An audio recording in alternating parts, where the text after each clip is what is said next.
made the mould and then closed it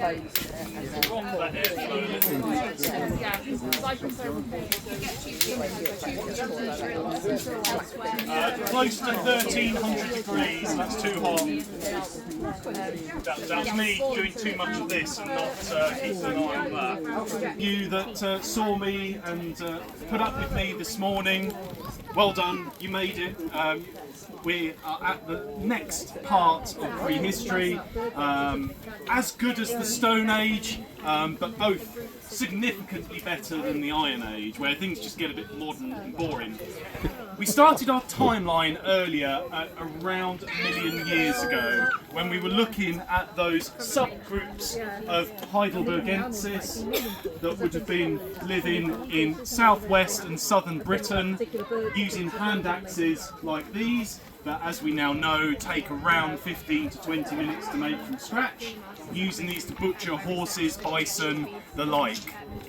We then skipped forward right through the age of hunter-gatherers, through the Upper Paleolithic and into the Middle Stone Age, the Mesolithic, the time of Star-Car and the famous headdresses, and we finally arrived in the Neolithic. A whistle-stop tour of about 895,000 years until we got to the Neolithic.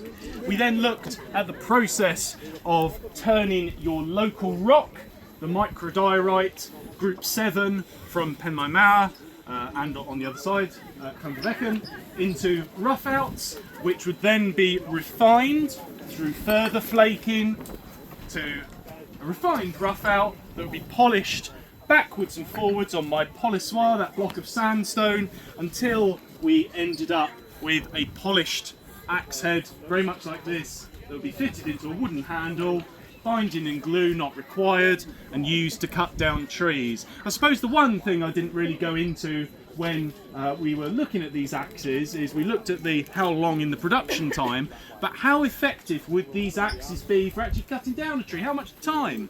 And although this one is brand new and is actually going to stay locally, this one was made for the visitor centre at Grimes Graves. If anyone's been to Grimes Graves in the not too distant past, you might have seen the video of this very axe being made, being held by very weedy arms, very similar to these ones, in the production process and the knocking down of a tree. And it was actually Emma who made the fabulous film that you will have seen, or you can see, that I'd strongly recommend with a tour to go underground to actually see the flint that I actually used to cut down, as it turned out, a couple of trees at Grimes Graves. And I emphasise a couple of trees because very sensibly it was devised that as I was trying to cut down this tree that was of about yay width, it would be sensible to have a couple of locked off cameras and a drone overhead to watch the tree come down with me stood beneath it for that real effect of the Neolithic. And very sensibly, because drones only have quite a short battery, usually around 20 minutes or less, Emma asked me to let her know when I thought the tree was only a few minutes away from coming down so that she could launch the drone safely and capture the moment. And I started on my tree, and within around about 4 minutes I said, I think this tree's going to come down soon, because that was the first time I'd used this particular axe. And the backstory of this particular replica is the flint that makes up the blade of this axe head came from the visitor centre, because as English Heritage, in their wisdom, decided it would be a good idea to redo the visitor space, they stripped out all of the old and realised there was loads of displays underneath that they'd completely forgotten about. And within those displays, no artefacts left. There were some blocks of flint, because the visitor centre that is there now, it sits above pit 1, and that old display was kind of made out with a sort of glass panel so that you were as if looking down into that pit with some big blocks of chalk and flint that some Neolithic person had brought up and abandoned. And as they stripped out that old display and we were there filming, they said, oh, would you like these blocks of flint, this perfect jet black flint that a Neolithic person started? And I'm sure you can imagine the response of, oh yes please, that'll disappear into my car. And it came back so that we could film the production process, the finishing of flaking, and the grinding. So despite a 4,500 year gap between one flint napper and another, I guess a very flinty handshake over time, the axe head was completed and dug at Grimes Graves. And it felled its first tree, and as I'm coming back to, it's definitely a round the houses story, but that's exactly what I'm like. It's all just filler, basically. But after 4 minutes, I said, oh, I think this axe, or this tree rather, is going to come down. She said, no, that took 4 minutes, you know, no way that tree's coming down, not a chance. Carried on going, and the tree came down after about 7.5 minutes. Now, thing. Hence the reason for that second tree, so I had to do it all over again. She'd get grown up. So very effective, I suppose, is a demonstration for even these flint axes. But the downside of these stone axes is that they're brittle, they break. A misplaced strike, or once you've planted the blade into the tree, and a slight twist on the handle can cause the axe head to fail and snap, being so brittle, as you might have seen with the flint knapping earlier. The other problem is, because they're so brittle, you have to have quite a wide, thick cutting edge angle. You can see it becomes wide quite quickly. Whereas if we hold up a metal axe, much narrower, as you can see. So I guess to begin that fun bit of audience participation that is borderline forced fun, but it is a weekend. Hey! Hands up if you think the stone axe will cut faster. Henry's non-committal. Hands up if you think. Hang on. Hands up if you think this nice bronze flat axe with a wooden handle and the same amount of force and velocity on the same tree would cut faster than the stone axe. Yes, very sensible. And for those that didn't put your hands up because you weren't sure and sat on the fence, you could be an archaeologist. He does rocks and humour, you know. So what we've hopefully identified is that with metal, we can make much thinner blades that will cut far deeper per kilo of force behind it. The other advantage of metal is that even if this breaks, which is unlikely, all I have to do is melt it down and recycle it. I can't do that with this.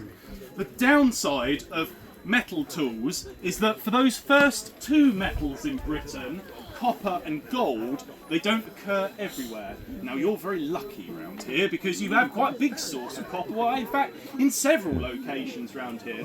But I'm from the home counties, I'm from Hertfordshire, Royston to be specific, not to be confused with Royston Vasey, although it has its moments. But we do not have any copper, tin or lead. What we do have is lots of flint, and yet we still have lots of bronze tools and Bronze Age archaeology, so clearly the material was moving around a great distance. So for our first tools, our copper and gold, gold being for ornamentation and copper for tools. For anyone that's ever worked with copper piping or copper wires, anyone done any work with Neil over there with the copper wire? A few of you, yes, good. You will hopefully have seen that copper wire, very, very soft. So even as a nice copper flat axe, still have quite a lot of ductility to it. Now, for anyone who does electrics and you're used to solder and how soft solder is, soldering wire is at least 95% tin. Back in the day, it used to have lead in it, it's antimony now, but mostly tin. So you've got copper and tin, two very soft metals. But if you combine them with a small amount of tin, around 10% tin, you end up with an alloy, bronze. And bronze is a significantly harder metal than the two raw ingredients, the two elemental ingredients, because this is not elemental, it's an alloy. Why? Why with those two soft metals they become hard? Well, you thought this might be a weekend, but ready for your science lesson, in it comes. The reason that copper and tin are soft metals is because they have what's called a regular atomic lattice. That means that all of those atoms that are the same size, because they're all the same material, are arranged in rows.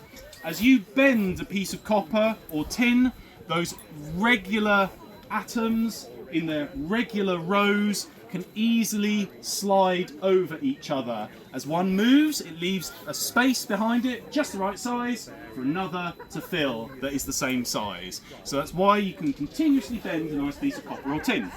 But with the addition of an alloying agent, whether it be tin, arsenic, zinc for brass, you are adding elements of a different size, or atoms of a different size rather, so that once one moves, it might be partially filled by one of those new metals that's coming in, and that won't be fully filled by the one after, and the one after, and the one after, and you have a locking up effect, so that although you might cast a fresh bar of bronze, you'll be able to bend it a little initially, maybe once or twice, but it would lock up fast, and it would become significantly harder as you start to break down that crystalline structure and lock up all of those atoms. So that is why our modern equivalent today would be looking into the way that titanium can be turned into a super alloy with small amounts of gold positioned in the right place for tank armour and the like. So Bronze Age technology still has its strong echoes even today.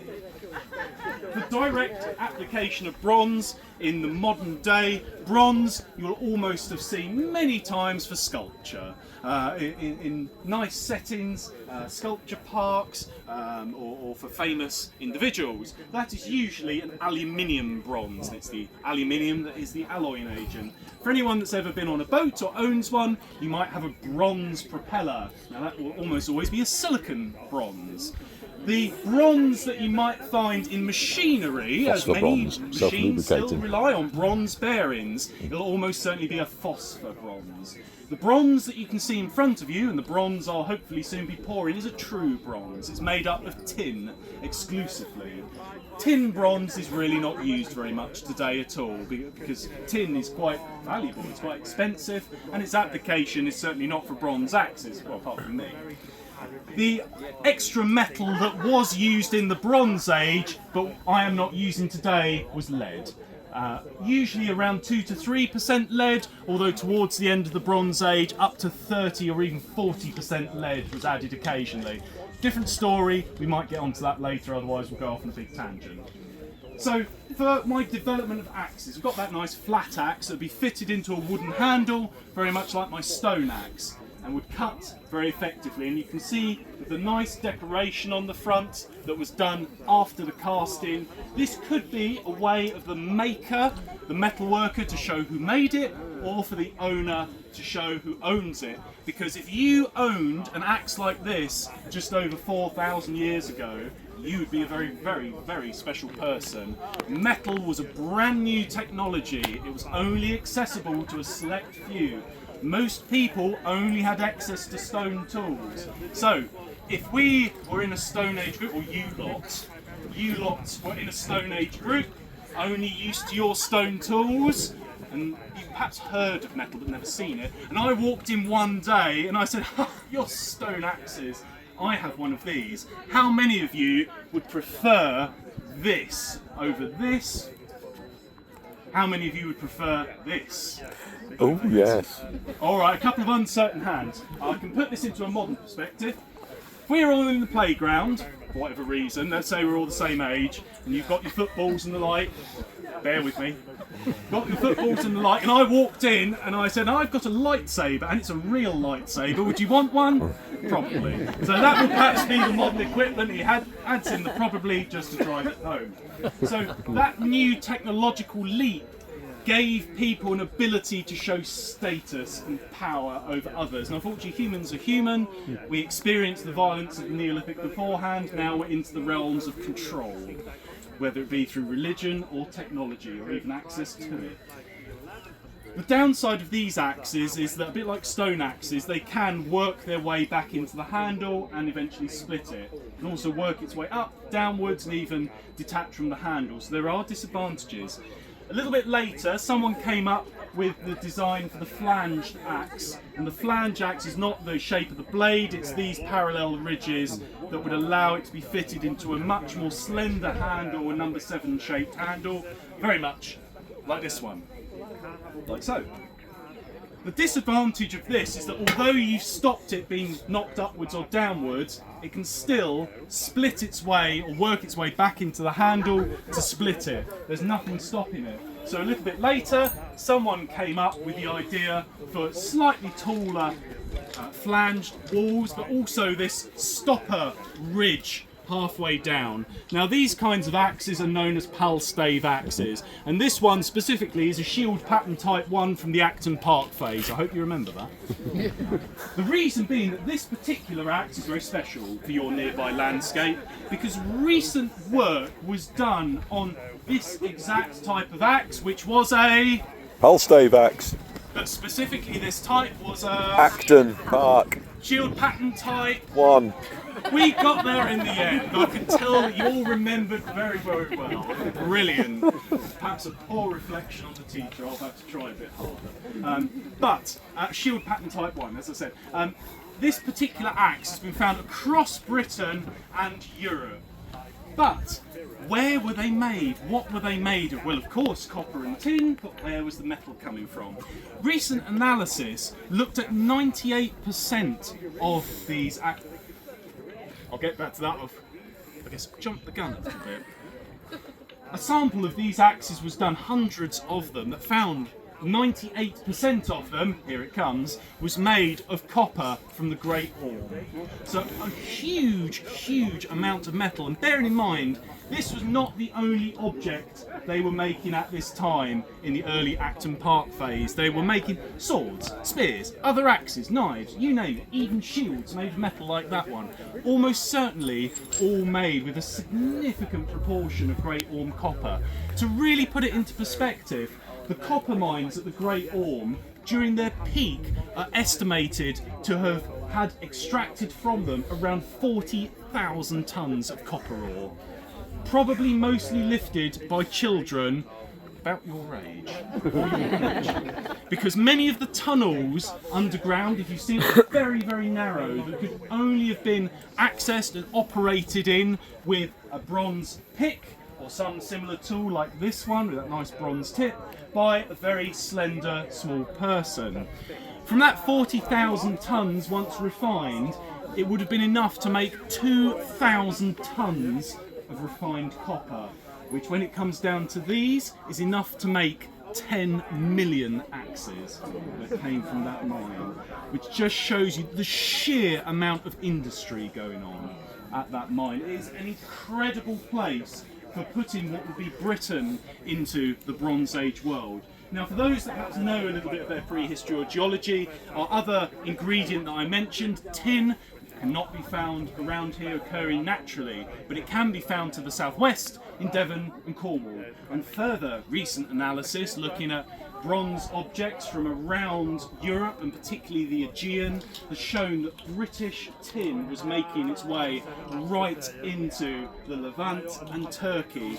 There is a very high chance that if people like Odysseus, Hector, Achilles existed, or whether it's just a nice story, but people at that time, at the time of Troy, they would have been using bronze swords, he says looking for his sword, bronze swords and spears that contained British copper and tin, well certainly tin. But how were they made? They would have been cast. And many of those objects in the Bronze Age would have been cast in clay moulds, just like these. Two sides, very, very simple. The downside of clay moulds is that they are very brittle and you usually only get one or two uses, but usually just the one, which means that you have to remake them very, very frequently. An alternate method is to make your moulds from bronze. He says, go and find one. Here is one half. And this particular bronze mould, which is made of the same alloy as the liquid I'm hopefully about to cast, this is a copy of one half of a bronze mould for a bronze axe that was found in Conwy. It was almost certainly used in direct connection with the Great Orme, found a few years ago by a metal detectorist. But that might sound a bit counterintuitive to cast liquid bronze into a bronze mould. Now, for a very long time, despite us having around 50 of these moulds from around Britain, I long suspected that these were not for casting wax models for lost wax or for lead for investment casting in the same process. I actually thought that these were for casting bronze directly into bronze. The key is temperature management. The mould cannot be too hot because otherwise as the liquid comes in, the hot air trying to come out will deflect it and the liquid will seemingly bounce off thin air. Well, actually it's quite hot air, but we get the point.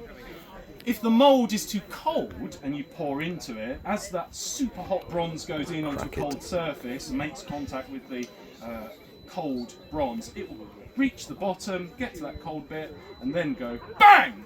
As the bronze makes sudden contact. And for those of you that noticed I was suddenly getting very, very quiet, you might have cottoned on to what I was about to do, particularly if you're a metal worker, but it's certainly something that I have to be very much aware of. Now, I've managed the temperature of the mould, but I also have to manage the temperature of the liquid, because if it's not liquid enough, not hot enough, then it will sort of get to the top and not really fill the mould properly. If the liquid bronze is too hot, as I try to open it, I won't, because it will have welded to the inside and I may never open the mould again. A huge amount of investment lost, because to create a mould like this, I need to start with a version of the product, whether it be bronze, wood or clay. Now you better be following, because to make a bronze mould, you need to start with the positive. Now this is the end product, as I said. Ideally, you want to make a clay version of both halves. And both of those clay halves are technically the product, because that's what you're casting in that sequence. They are the positive. So you're creating two positives either side of that product. So put two positives to cast a positive, but actually remember they're negatives, so they're a mould. So you need to cast two positives to create your negatives to actually make your positive. But bearing in mind, you can't cast them at the same time, so you need to make your positive that's actually a negative in the end, to build another negative around it to get the back, because remember you need it in positive relief. Once you've got your positive and your positive, remember it's actually a negative, together, you can then make the other half that will be your positive, but eventually a negative, but you need to make a negative around it using the other half that's positive and negative. So actually there's about 3 cast stages involved. Following? Round of applause for that. I mean, that was, I don't know if it was in the right order, it was just words and fast. So, the key with this is to make sure the temperature's just about right. I need to make sure the mould feels hot enough, as he says, touching it, and I can only do that by eye and touch. I need the mould to be over 200 degrees. So it's probably a little lower than that, but because you've listened to me talking at you and probably getting a bit bored of my voice, despite it getting faster and faster and faster, I do crash occasionally. It's sort of run out of hot air. Should mostly be in there. But once I've hopefully cast them, you'll at least see the process. The bronze will certainly be hot. So let's have a look. Now I guess what I'll say is that if you can't see this space here, you will miss it. So if you need to move to see that space, I will try and cast at this angle so you can see it. Move that over, it's smoky.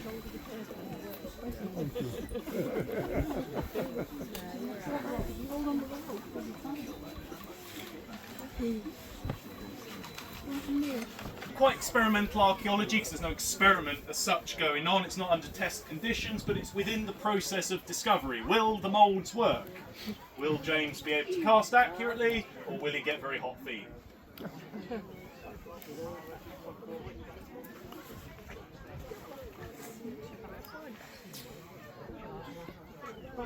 Let's have a look, let's see what happens.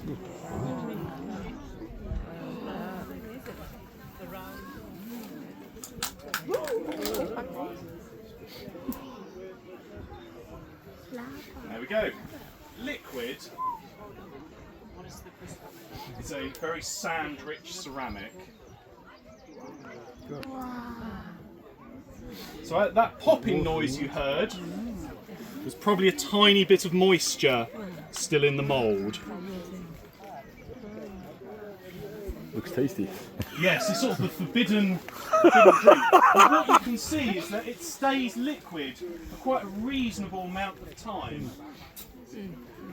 But realistically, I only have about 10 seconds effective casting time before it starts to get a bit too gloopy. Now the fun bit, the quenching. Would you like to do this? What, quenching?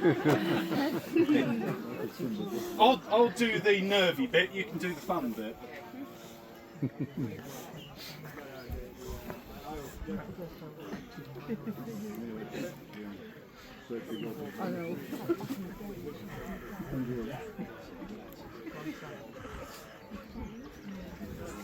Yeah. So, I'm going to step back in a moment. The key, step this way, is best to grab it about there-ish, because you can easily pick it up. Once you've got it, very, very slowly into the water, almost bit by bit, about this kind of speed. And what I'll do is I'm going to put a tiny bit more water in that bucket just to top it up, partly so we've got extra water, but if it's a bit higher, they'll be able to see it. There we go. Nice bronze wooden bucket. Now we'll step out of the way.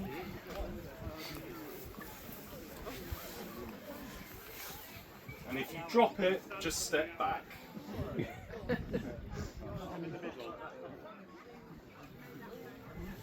That's it. And just, that's it. Swivel round. Just swivel around. That's it. Perfect. Very slowly into the water, bit by bit. To give you a nice sense of the sheer amount of heat that's now in that mould.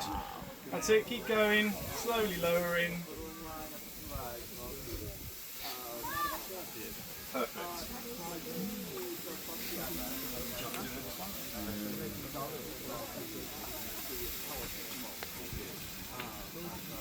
What are these moulds made out of? These are bronze. It's also bronze. If we did that with clay, it would go bang. I won't do the same bang again. I think I got undone with that first. How do you call the clay one? Clay mould? You have to wait. You just have to wait. I mean, clay will lose its heat much faster than metal. What was the pot made out of? It's a 50% sand clay, basically. It's the sand is the refractory product. Yeah. Okay, so just let it drop there. You can leave it because it'll need that time. So just leave it in there. We'll come back to it. Perfect. You can hear it bubbling away. If you pass the gloves and goggles over to Rose, she's going to do the next one. Come this way.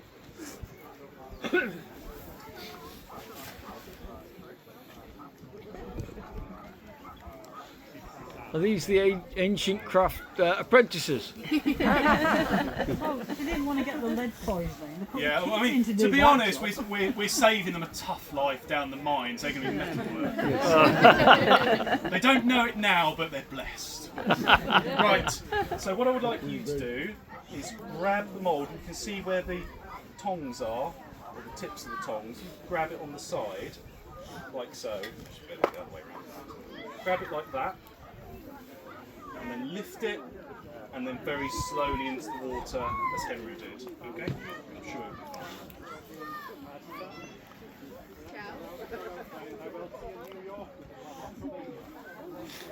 These are definitely one size fits no one, those gloves. That's it.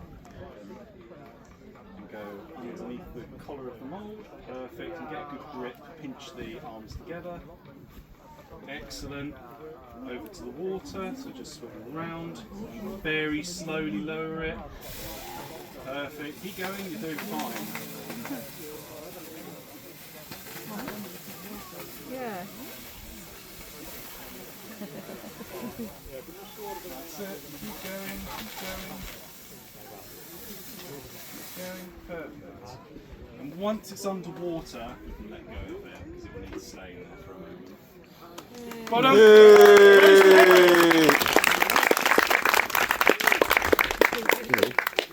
So, it's a case of not waiting very long now because you've all been very patient, as I said, listening to me for extended amounts of time, and for those that saw the morning effort, you've been here for quite a long time. So we'll see, there's a bit of heat. They all wanted a cup of tea.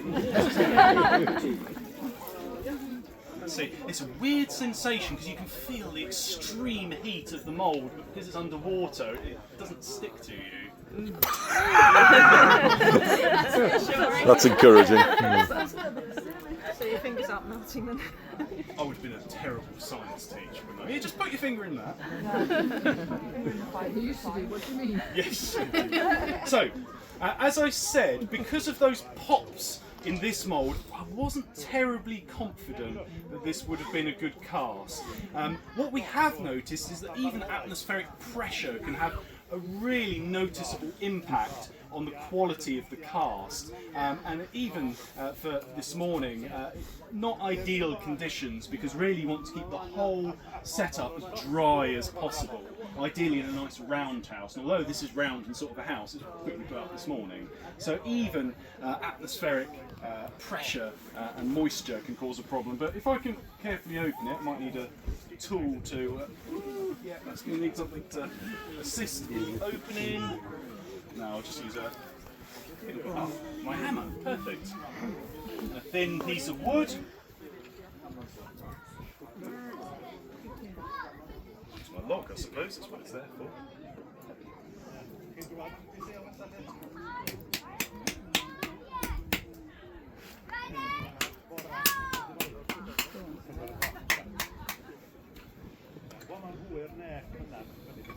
Now this is usually the part in the day where I have a quick look before you all and I say thank you very much for watching. But thankfully it came out perfectly. There we go. The first bronze axe cast at Bring Dilley since last year. So let's see how that spear came out. And that's a little more time to cool. Now, for a spear, like the spears down here with their hollow, these are much harder to cast, being much narrower.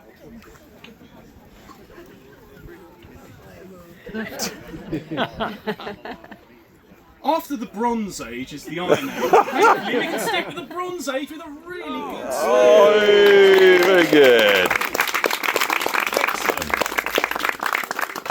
So we've journeyed through the Bronze Age, and at some point I will try and tap this out for moulds that you can see it. We've journeyed through the Bronze Age. This might be making too much noise, I'll end up talking over myself. I'll do that in a minute.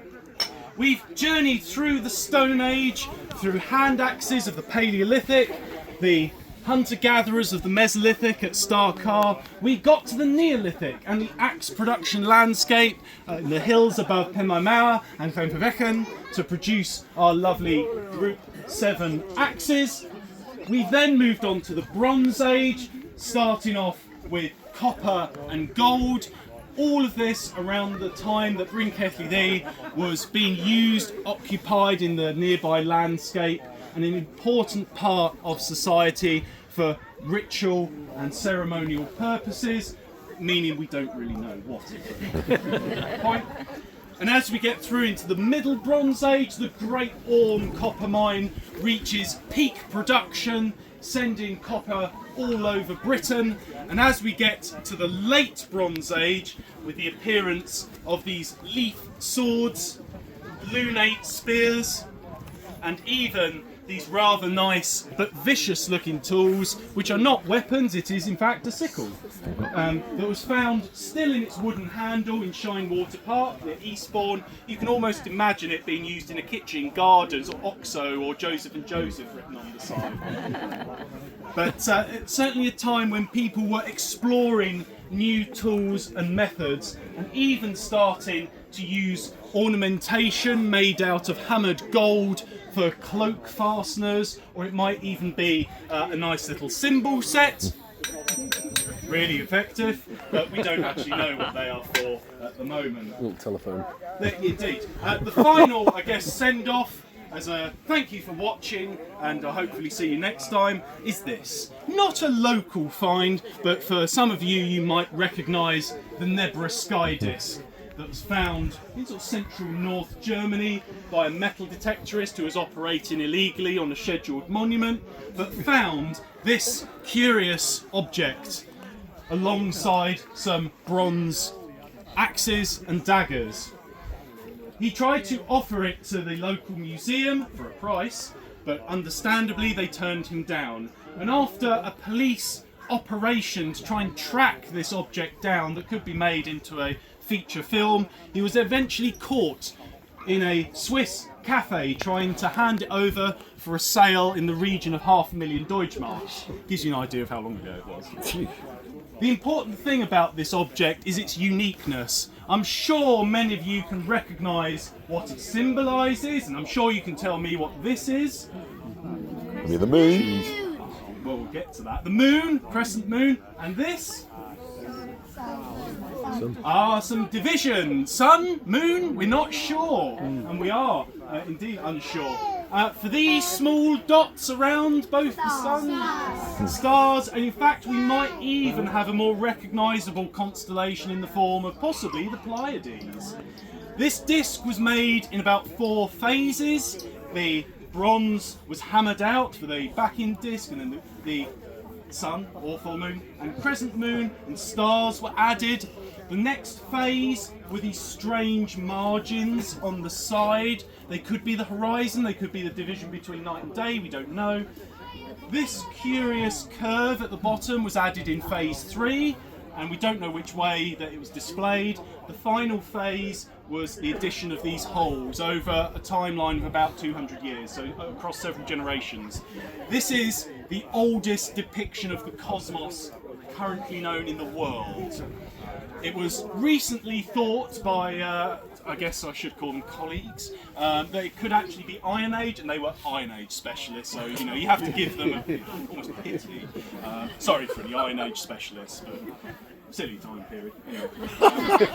Thought it might be Iron Age, but actually by looking at the copper that the disc was made of, we know that it came from a mine in Austria that ceased operation at the end of the Bronze Age, so it could only be late Bronze Age or earlier. And the fact it was found with late early Bronze Age, almost early Middle Bronze Age tools suggests it is in fact somewhere around the early Middle Bronze Age, around the time of the Great Orm. The gold, I guess, is the other key part of the metal. We now know that the gold that is found on the Nebra Sky disk in central Germany came from the Carnon Valley in Cornwall. We now know, based on the Great Orm's copper and the gold on the Nebra Sky disk, that British metal thousands of years ago, over 3,000 years ago, was making its way widely across the old world. Probably on boats like the Dover boat, which I strongly recommend you go and see if you're down in Dover, because it is one of the finest pieces of Bronze Age carpentry you will easily see. For a vessel that was at least 40 foot long in length, a plank and withy construction boat made of oak planks that came from trees that do not grow tall enough anywhere in the UK anymore. It was quite a structure that would have almost definitely carried metal across the channel to feed the incoming city-state in the Aegean that would soon fall into collapse in the Greek Dark Ages. But away from all that sadness, the Bronze Age, and it is very much a time period that is with us today.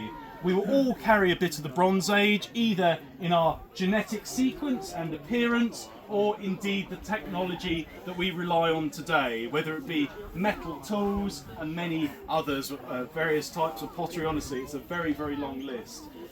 It is a time period that is sandwiched between the Stone Age, for which people know of cavemen, and the Iron Age, or the Celts, that the Romans chased around the landscape. But actually that mysterious period that you find in between gave us technology we rely on today, and the fabulous monument that you can see behind you, and ends around 2,700 years ago, and then some stuff happens we get to today. So I hope that was enjoyable, interesting, educational. I haven't covered all of the Bronze Age, and you're more than welcome to come over once I've properly finished. I do finish, okay, honestly. If you have any questions, but do grab one of our leaflets, which can be found either down there or by the board, because we have so many more videos and information, all the other stuff, and you can even join us to cast an axe or sword yourselves. But other than that, my name's James. I've been joined by Emma, Rose and Henry.